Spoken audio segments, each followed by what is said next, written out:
Salut à tous, c'est Statman et bienvenue dans cette nouvelle vidéo où l'on va parler du OnePlus Nord.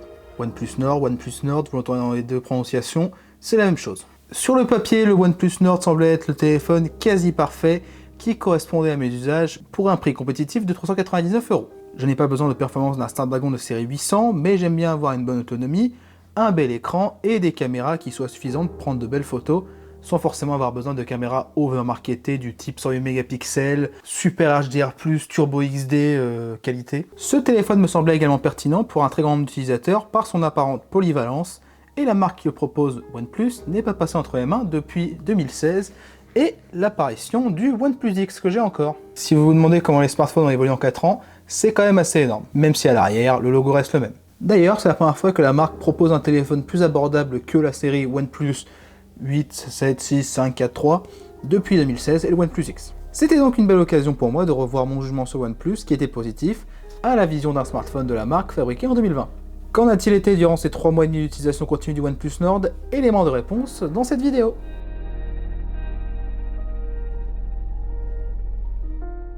Petit rappel des spécifications avant de commencer à parler du téléphone. Il est proposé en deux couleurs, onyx gris et marbre bleu.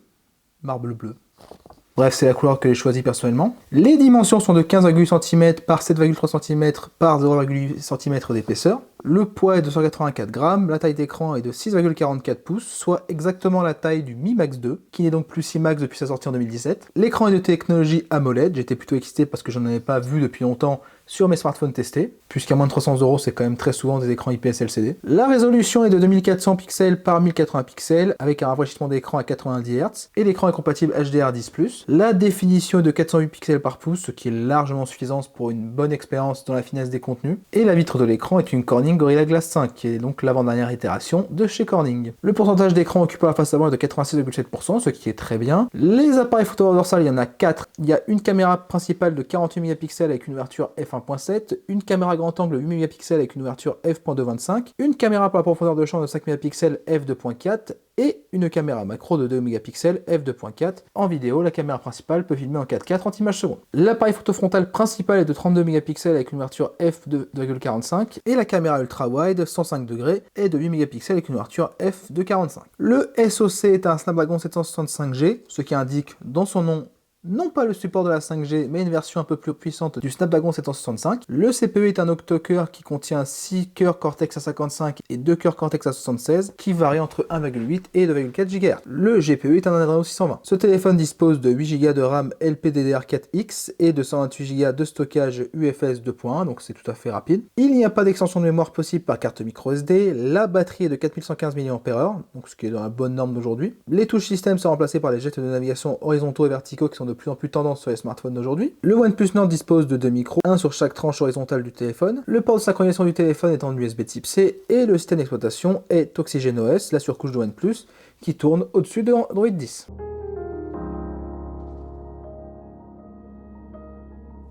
Le design de ce téléphone me rappelle assez fortement le design du Samsung Galaxy S8 pour son dos, avec l'avantage d'un écran qui ne possède pas de bord incurvé. Si le dos en verre est un peu glissant au toucher, la prise en main du téléphone est assurée par son contour en plastique. Effectivement, si au toucher le contour du téléphone semble être en métal, c'est en vérité du plastique brillant de très bonne qualité, auquel il ne manque que l'aspect froid du métal. À ce prix, c'est une des seules concessions du téléphone, c'est quelque chose d'acceptable. Et honnêtement, c'est la concession la plus franche, donc est acceptable. Pour les personnes qui utilisent leur téléphone sans coque, ce contour n'est pas désagréable dans la main. Cependant, pour toute personne utilisant une coque sur son téléphone, vous pourrez simplement installer celle donnée par OnePlus, ce qui annule totalement ce compromis. Coque qui va jusqu'à protéger le port USB type C avec une petite fermeture, ce qui peut permettre d'atténuer les effets négatifs d'un verre d'eau renversé sur la table, qui irait jusqu'à votre téléphone par exemple. La couleur bleue est subjectivement magnifique, et globalement sous cette coque, le téléphone n'a subi que des saletés du monde qui nous entoure, mais aussi, il me semble, des petites marques de friction de la coque sur le bas du téléphone notamment. Il n'y a pas de rayures de décoloration de peinture, mais vraiment des toutes petites marques assez étranges. Si vous souhaitez les éviter, je vous conseille l'utilisation d'une coque tierce, mais cependant, pour pouvoir voir ces petites marques, j'ai dû utiliser une lampe sur ce téléphone, donc elles ne sont pas visibles de manière flagrante. Sur le plan de la solidité, ce téléphone est excellent. La résistance à la pression est parfaite. aucune marque n'est visible sur la dalle AMOLED, et on sent la rigidité du téléphone lors d'appuis puissants sur l'écran. La résistance à la torsion est également excellente, rien ne bouge et aucun bruit ne se fait entendre. L'écran est d'ailleurs protégé d'entrée de jeu par un protège-écran plastique que j'ai pu garder lors des premiers mois d'utilisation, avant qu'une clé dans ma poche ne vienne faire un petit trou dans le protège-écran plastique, ce qui m'a contraint à le remplacer. Ce qui signifie qu'en recevant le téléphone, même la personne la plus précautionneuse peut l'utiliser dès la sortie de boîte, puisqu'il est fourni avec un protège-écran et une coque. C'est une victoire pour l'utilisateur et une défaite bien évidemment temporaire pour les producteurs d'accessoires de téléphone. Bref, en résumé, le design du OnePlus Nord n'est pas révolutionnaire, mais est tout à fait sympathique pour un téléphone milieu de gamme. Il est bien pensé pour résister aux aléas de la vie quotidienne, le téléphone est structurellement solide et la marque inclut tout ce qu'il faut pour pouvoir utiliser le téléphone dès l'achat sans aucun souci. Petit carton jaune pour la coque intégrée qui semblerait laisser des petites marques de friction, c'est dommage, mais au bout de 4 mois, elles ne sont visibles que sous le passage d'une lampe.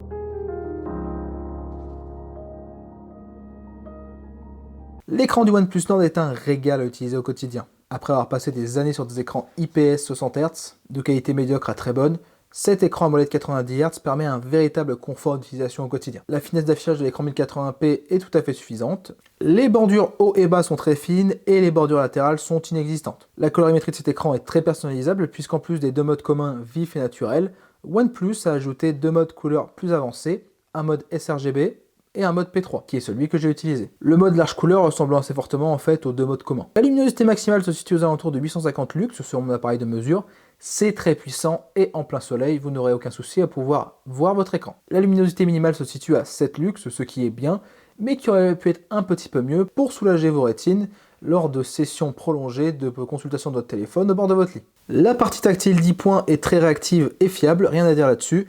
Je n'ai jamais eu de soucis en écrivant ou en naviguant dans l'interface d'OxygenOS. Bref, pour moins de 400 €, cet écran est excellent en tout point. Si on m'avait dit il y a quelques années qu'on pourrait avoir accès à ce type d'écran à un tel prix, je ne l'aurais pas cru. Les contrastes de l'AMOLED, le confort d'utilisation du 90 Hz, tout ça sur un écran très lumineux et réactif, c'est un carton plein.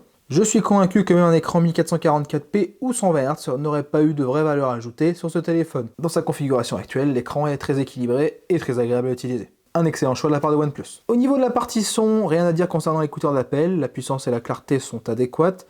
L'écoute de musique en filaire est handicapée par le manque maintenant habituel d'une prise jack 3,5 mm, mais avec un adaptateur, aucun souci à rencontrer avec vos écouteurs filaires, tant sur le plan de la puissance que de la clarté. Un tuner audio logiciel simplifié est d'ailleurs proposé dans OxygenOS pour optimiser votre expérience d'écoute. Le petit souci, c'est qu'il n'y a vraiment qu'un seul mode sur les 4 qui est pertinent, et en Bluetooth, le tuner audio avait tendance à se réinitialiser dès que je reconnectais mes écouteurs Bluetooth. Il revenait à la valeur par défaut, qui est un réglage plutôt mauvais, qui rend votre musique comparable à si vous étiez dans une petite église. Bref, pleine d'écho et dénaturée. C'est vraiment dommage d'ajouter une fonction en plus d'Android Stock et qu'elle soit buggée d'entrée de jeu. Il y a eu plusieurs mises à jour de logiciels et lors de mes dernières écoutes, ce souci à la connexion de mon casque Bluetooth n'est pas réapparu. Peut-être a-t-il été réglé, mais je n'en ai pas la certitude à 100%. En parlant d'écoute en Bluetooth, c'est un autre point inconstant, car si dans 90% des cas, 95% des cas, il n'y a aucun souci, le reste du temps, il m'arrive d'avoir des instants de micro-coupure avec le téléphone lorsqu'il est dans la poche de mon pantalon. C'est donc moins bien que beaucoup d'autres smartphones, même pour certains qui sont moins chers. Le haut-parleur situé sur la tranche basse, qui n'est pas assisté par l'écouteur d'appel comme cela se fait sur d'autres téléphones, dispose d'une bonne clarté de son, même à plein volume, et la qualité est satisfaisante. Le son est plutôt porté vers les médiums, ce qui est un bon compromis, même si pour une fois j'aurais préféré avoir un peu plus d'aigu. D'ailleurs, il n'y a pas de distorsion ou de grésillement à plein volume, ce qui était une bonne surprise. C'est peut-être dû en partie au tuner audio qui fera un bon travail.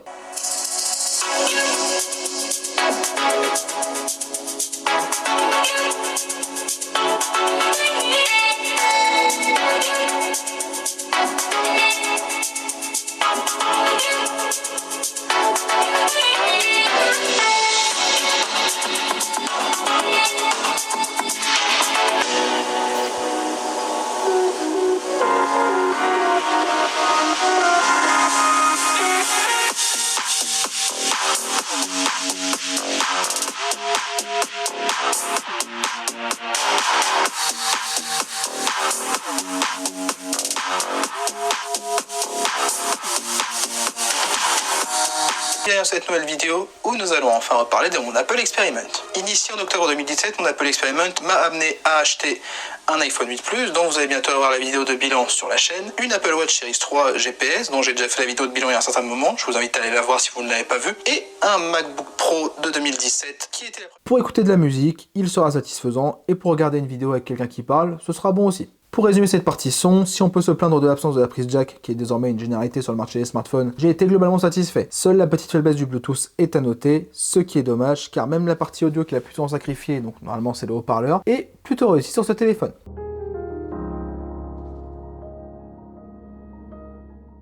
Le OnePlus Nord est compatible avec toutes les bandes 2G et 3G, ce qui est classique. Il est également compatible avec toutes les bandes 4G utilisées en France, donc la bande 800, 1800, 2600 et la bande 700, mais aussi avec les fréquences 5G à venir. Pas de souci d'obsolescence réseau à venir, il est même pensé pour le futur. En 4G pour le moment, il supplante tous les appareils dotés du Snapdragon 845 que j'ai pu voir à ce jour. Il dépasse même l'iPhone 8 Plus dans ce domaine, qui était ma référence depuis plus de 2 ans. La force de réception est optimale également, bref, aucun défaut à porter sur les réseaux cellulaires, c'est du tout bon. Le stockage interne de 128 Go est plus que suffisant pour l'ensemble de vos besoins, et même avec mes 2 tonnes de photos prises, j'ai encore largement de quoi faire.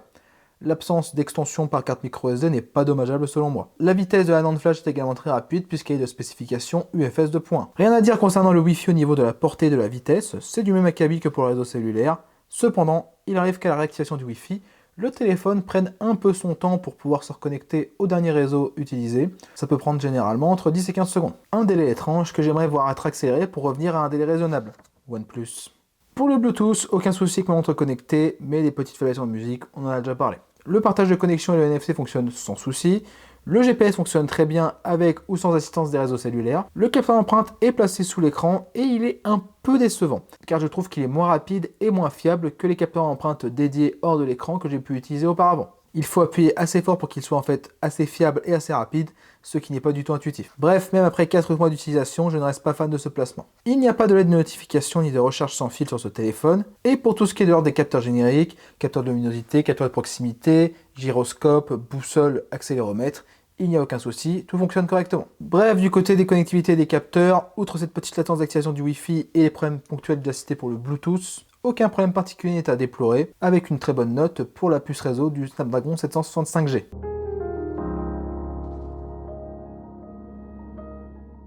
Passons maintenant à la partie photo. Mon premier commentaire général pour toutes les caméras présentes sur ce OnePlus Nord, 6 quand même, c'est que le potentiel est présent pour sortir de très beaux clichés. Cependant, si certaines photos sont très sympathiques, d'autres sont décevantes après coup. C'est aussi l'une des contreparties logiques que l'on doit attendre d'un smartphone milieu de gamme. D'autant plus chez OnePlus où seul le OnePlus 8 Pro, sur tous les téléphones produits par OnePlus, a profité d'un ensemble de caméras qui soit très bon. Pour le reste, c'est souvent soit correct, soit médiocre, et le point où il y avait les concessions. Au niveau de la caméra arrière principale, en bonne condition de luminosité, les photos produites sont de très bonne qualité, avec une bonne colorimétrie.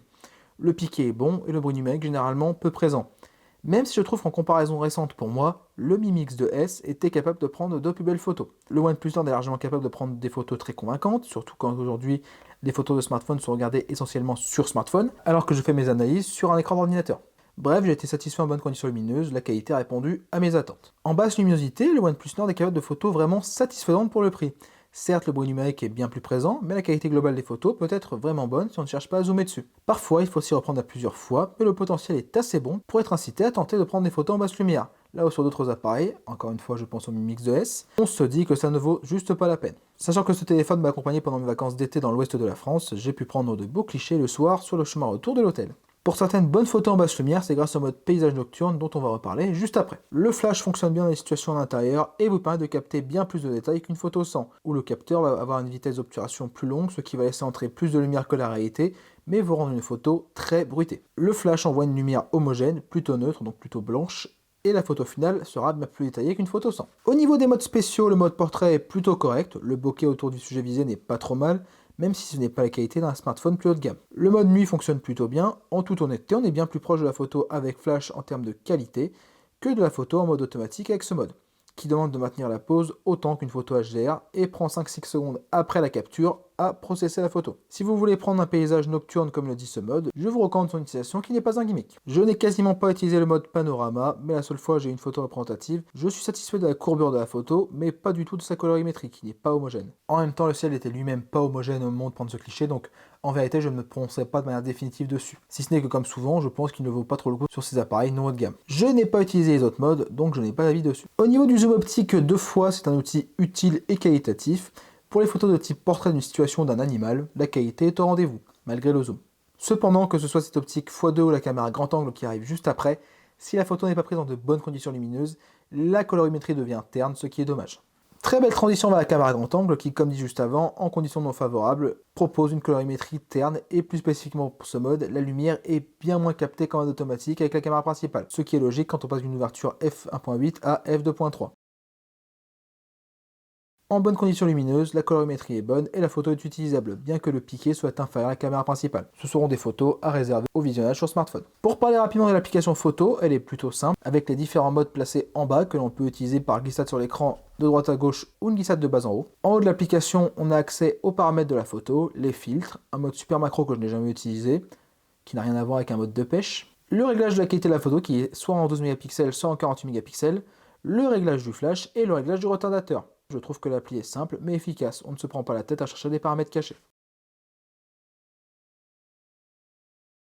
Bref, les caméras arrière sont de bonne facture pour la gamme de prix, elles ont convenu à mes attentes en photo et m'ont même plutôt surpris en basse lumière. Si les caméras de meilleure qualité sont disponibles sur les smartphones haut de gamme, un grand nombre d'utilisateurs devraient être très satisfaits de la qualité photo des caméras arrière du OnePlus Nord. Au niveau des caméras frontales en bonne condition lumineuse, la qualité est satisfaisante et elle sera largement suffisante pour amuser vos amis et vos communautés sur les réseaux sociaux. La colorimétrie est bonne et le piqué est décent pour une caméra frontale à ce prix. Dans ces conditions, je peux même vous recommander l'utilisation de la deuxième caméra grand angle, qui n'est pas beaucoup moins qualitative que la première, mais dont l'angle vous permet de faire des photos avec beaucoup plus de contenu et potentiellement de personnes, même si elle n'est pas assez grand angle pour être Covid-friendly. En conditions plus difficiles, on retrouve l'écart de la caméra grand angle au dos, donc elle sera à éviter. Les couleurs ternissent et la lumière captée est bien moindre. En basse luminosité, la caméra frontale principale sera au mieux convenable, mais plus souvent médiocre, avec une colorimétrie pas souvent respectée et un bris numérique très présent. La surprise de la caméra avant ne se reproduit pas. Le flash, ou devrais-je dire illumination maximale continue de l'écran, est une aide intéressante pour faire passer la qualité de photo de médiocre à...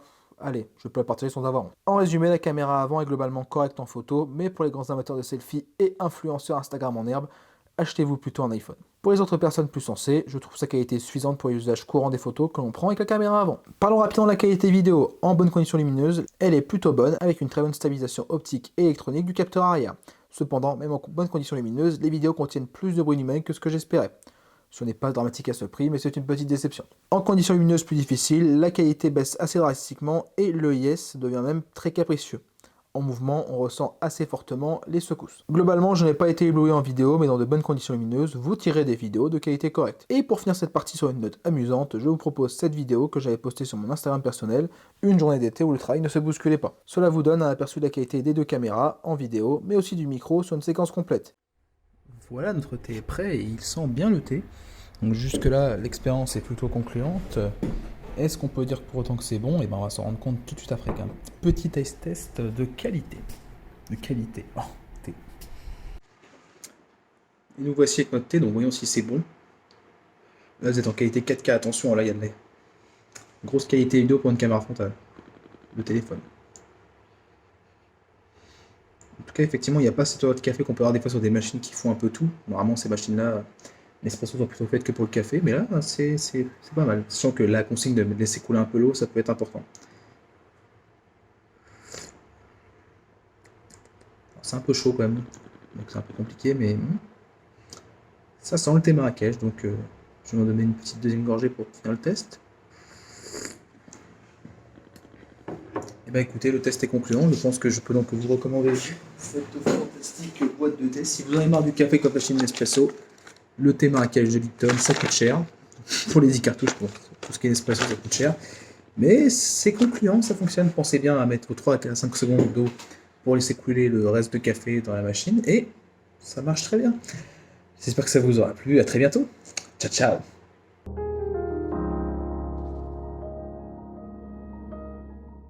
Parlons maintenant autonomie. Elle a convenu à 98% de mes journées, que ce soit au travail, en dehors ou lors de mes vacances. Comme j'ai eu pas mal de scénarios, j'ai pu compiler pas mal de chiffres et je peux même vous donner plusieurs types d'autonomie. En utilisation plutôt équilibrée, donc un peu de tout avec une dominante réseaux sociaux, je tenais régulièrement entre 7h et 9h d'écran allumé sur une charge, sans qu'il y ait de dominante entre ces deux bornes. Parfois 7, parfois 8, parfois 9, donc c'était pas régulièrement 7, 7, 7, puis une fois 9. C'est plus qu'agréable pour une journée d'utilisation intensive. Dès qu'on ajoute à ce scénario l'utilisation du partage de connexion, l'autonomie aura tendance à aller vers les 5 heures d'écran allumé, et là de manière beaucoup plus régulière. Sachant que le partage de connexion peut consommer de la batterie, sans compter de minutes d'écran allumé. Si on reprend le scénario polyvalent initial mais qu'on bascule sur des charges qui ont duré plutôt 2 jours qu'une journée, on descend à 4-5 heures d'écran allumé, ce qui reste correct. Bref, l'autonomie du OnePlus Nord est plus que correcte et vous tiendrez sans souci la journée avec une recharge, à moins de ne pas quitter votre téléphone des yeux, de regarder Netflix en longueur de journée et de jouer dessus en permanence. La recharge est un des points forts de ce téléphone qui, avec son chargeur Warp Charge de 30 watts, va de 0 à 100% en 50 minutes seulement. 35% en un quart d'heure, 61% en une demi-heure. Ce qui signifie que même si vous oubliez de le charger pendant la nuit, vous pourrez le brancher le matin en toute hâte et au bout d'une demi-heure, pouvoir tenir toute une journée avec environ 3, 4, 5 heures d'écran allumé. Et si vous prenez une heure le matin entre votre petit-déj, votre préparation et votre lavage, vous pourrez remplir entièrement votre batterie, ce qui est tout simplement excellent.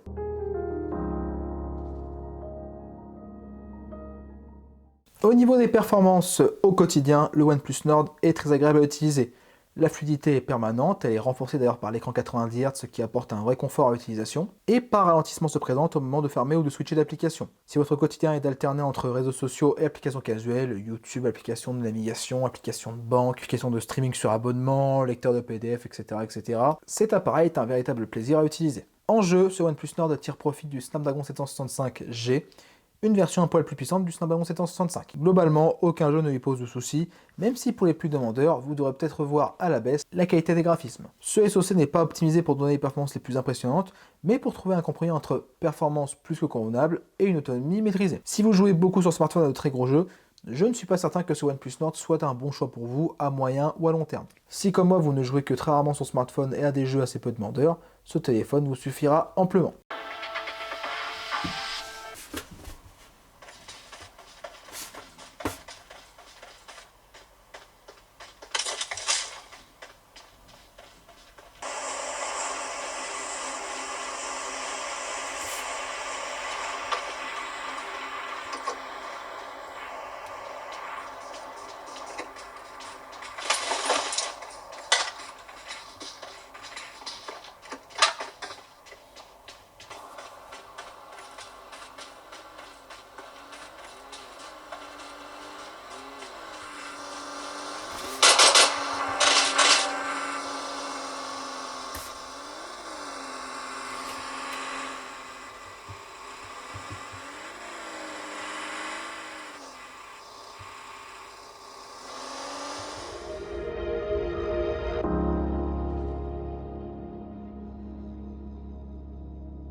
On a traité l'ensemble des points du côté matériel, passons maintenant à la partie logicielle. Le OnePlus Nord tourne sous Android 10 avec la surcouche OxygenOS 10.5.9 au moment du tournage de cette vidéo. Android 11 devrait arriver au début de l'année 2021. Et le constructeur s'est déjà engagé à déployer des patchs de sécurité pendant les 3 premières années de vie du téléphone, ce qui selon moi n'est toujours pas assez, mais on passe de 2 ans à 3 ans. Il faut aussi savoir encourager les petits pas dans le bon sens. Au niveau du suivi logiciel initial, ce téléphone a déjà subi plusieurs mises à jour depuis sa sortie il y a 4 mois. Il me semble que j'en ai eu 3 ou 4, je dirais. Et ces mises à jour l'ont amené au patch de sécurité d'octobre 2020, lors de sa mise à jour la plus récente en novembre. Le suivi initial est plutôt bon et des bugs semblent même avoir été résolus, donc ce fameux bug de tuner audio qui serait initialisé avec mon casque Bluetooth, que je n'ai plus depuis un certain moment, et que je n'arrive pas à reproduire. J'espère qu'avec le temps, l'OS restera au moins à ce niveau de stabilité, et que les mises à jour de sécurité seront toujours poussées de manière régulière. Sur le plan esthétique, OxygenOS repose majoritairement sur des codes d'Android stock, avec quelques icônes personnalisées. Que ce soit les menus, le centre de notification avec les contrôles rapides, et le lanceur, OxygenOS est une surcouche très légère, aux antipodes d'un Mi 8 par exemple, qui, à contrario, possède ses lignes esthétiques, ses menus et son organisation bien à elle, et aussi copié sur Apple, mais ça faut pas le dire. Le lanceur peut être modifié dans sa disposition sur la taille des icônes et l'apparition ou non du nom des applications. Il est également possible de choisir l'organisation du lanceur, avec ou sans tiroir d'application, ce qui est sympathique. Dans les paramètres, j'ai noté le menu de personnalisation comme le plus intéressant. Il permet de définir le thème, les types et la forme des icônes, la couleur secondaire de l'OS qui va donc s'appliquer notamment sur les textes, le fond des écrans, plutôt clair ou plutôt sombre, même si pour ce OnePlus Nord je vous conseillerais plutôt le thème sombre puisque vous avez un écran AMOLED. Bref, c'est là que tous les aspects esthétiques réguliers de l'OS sont gérés et c'est simple à prendre en main. Vous pouvez même utiliser les packs d'icônes du Play Store ici pour personnaliser votre interface. La partie boutons et gestes est également sympathique pour personnaliser son appareil, mais on la retrouvait déjà sur les smartphones no-name à l'époque d'Android 4.2, donc rien d'innovant. Ça se trouve, ça fait même partie d'Android Stock maintenant, mais comme je n'ai pas eu de téléphone type Pixel depuis un moment, je n'en suis pas sûr. Tout le reste est très ressemblant à Android Stock, donc je vous laisse sur ce tour de l'interface afin de découvrir rapidement à quoi ressemble l'OS du OnePlus Nord.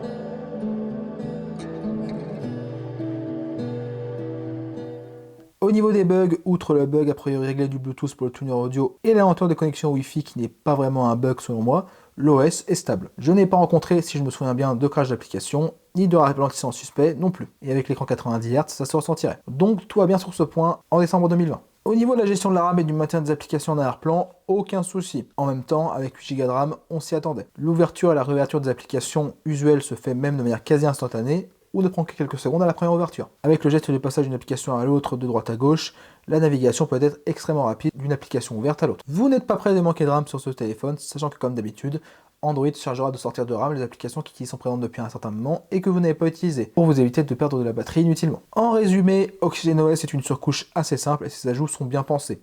Pour les personnes appréciant Android Stock comme sur les Pixels, mais qui aimeraient avoir des outils à disposition pour une personnalisation simple mais relativement avancée, OxygenOS fait cela très bien selon moi. J'en viens quasiment à regretter que les Xiaomi n'aient pas d'alternative à MIUI, sauf pour le Redmi Go et les téléphones de la gamme Mi A, qui tournent respectivement sur Android Go et Android One. Au niveau des bidouillages possibles sur ce téléphone, j'ai été regarder sur XDA Developers s'il y avait des ROM custom disponibles, et effectivement, il y en a quelques-unes, dont une ROM non officielle de Lineage OS 17.1, ou de Pixel Experience. Il vous est donc possible avec le temps, la patience et la connaissance de vous libérer d'OxygenOS. Cependant, aucune ne semble fonctionner à 100% comme c'est indiqué dans les notes de développeurs, mais très souvent c'est à 90 ou 95%. Pour ma part, je suis resté sur OxygenOS.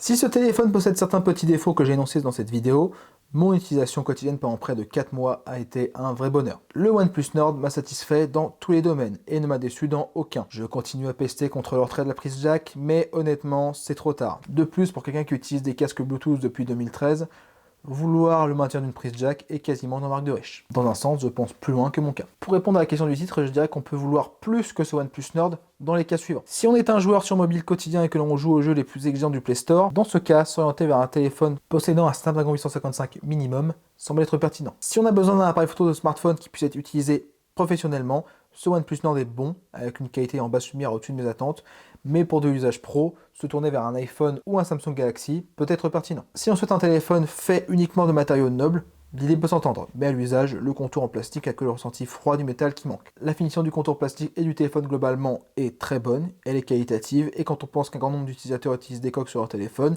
ce n'est pas un mauvais point pour moi. Bref, outre les deux premiers cas exprimés, je ne sais pas pourquoi quiconque voudrait plus que ce OnePlus Nord. Il ne dispose d'aucun vrai compromis, il est très fluide, assez autonome, assez bon en photo, dispose d'un suivi logiciel promis qui est correct, d'un OS épuré avec des paramètres de personnalisation assez bien pensés, et il vient d'une marque qui a une connaissance historique du secteur milieu de gamme, après plusieurs itérations de flagship killer, même si cela fait quelques années que OnePlus avait glissé du milieu de gamme vers le haut de gamme. Tout ça pour dire que je recommande très chaudement le OnePlus Nord, qui représente selon moi un très bon point d'équilibre sur ce que devrait être un smartphone en début 2021. J'étais conquis et plein d'attentes à la lecture des spécifications, j'ai été complètement convaincu à l'utilisation. OnePlus a fait du bon boulot et j'étais content de pouvoir me dire qu'à moins de 400 €, le tiers du prix d'un iPhone 12 Pro Max, je pouvais trouver mon bonheur sans réel compromis. Si ce n'est les mises à jour de l'OS qui sont moins longues que sur un iPhone, mais OnePlus a fait un premier pas dans le bon sens, ce qui est à noter. Donc voilà pour cette vidéo de test complet du OnePlus Nord après 4 mois d'utilisation. J'espère qu'elle vous aura plu. J'espère qu'elle vous aura plu autant que ce smartphone m'a plu à l'utilisation. C'est le premier test complet de smartphone